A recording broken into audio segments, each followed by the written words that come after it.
The member for Fredericton South and leader of his party. Mr. Speaker, the Premier has continued his public campaign against the federal efforts to cut carbon pollution that's deepening our climate emergency. Meanwhile, New Brunswick families and communities are suffering the consequences of climate breakdown.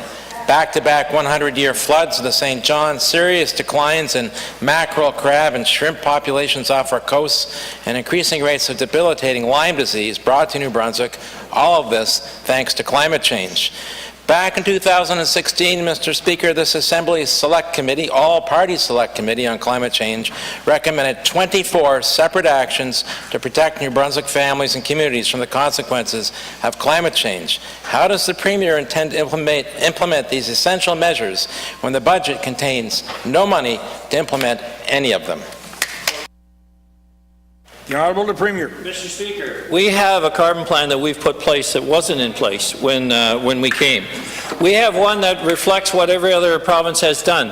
And in many cases, Mr. Speaker, it is a step ahead because New Brunswick is a step ahead. We've seen the articles from NB Power. We're over double in the current reductions to what other utilities are. You've seen articles recently, Herb Emery's article. We've seen a case, Mr. Speaker, where this is a transition. And yes, we've had 2 floods back to back. But climate change took a long time to get here, Mr. Speaker, and it'll take time to move out of this. We're in a transition economy, Mr. Speaker, not a shut the lights off and hope for the best as we fumble around in the dark. Mr. Speaker, we have an opportunity to transition, not one that shuts our jobs down, not one that causes people to leave. We have a competitiveness that we must maintain if we're going to have a future for our kids and they have a place to live and work. So while to some people things are black and white, but Mr. Speaker, to me it's a process. It's a process that we continually to improve on. The member for Fredericton South and leader of his party.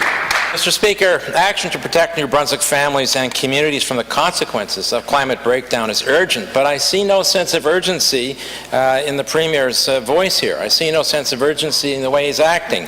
He continues to allow Irving to clear-cut our watersheds, so there's nothing to hold back the water in the springtime. He continues to allow wetlands to be filled in despite their essential role in holding back the floodwaters, and he has no plan to ensure that our roads are not shut down every time there's a flood, or that exit roads are passable when the main roads are blocked.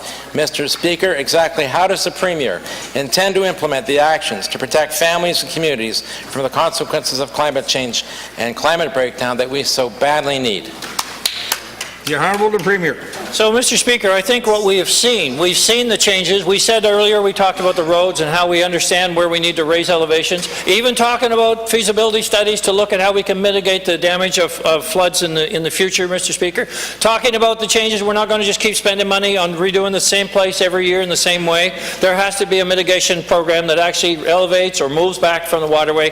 We talked about the building permits, Mr. Speaker, that we need to change and enforce that, because we can go around this province and we can certainly see areas that would say, why are we building here? We know this is going to be a problem. So I would think just to the contrary. But in some ways, Mr. Speaker, some people only say, well, you throw money at it because that's what will make the difference. Mr. Speaker, you focus on putting money in the right places. And that includes building for the future.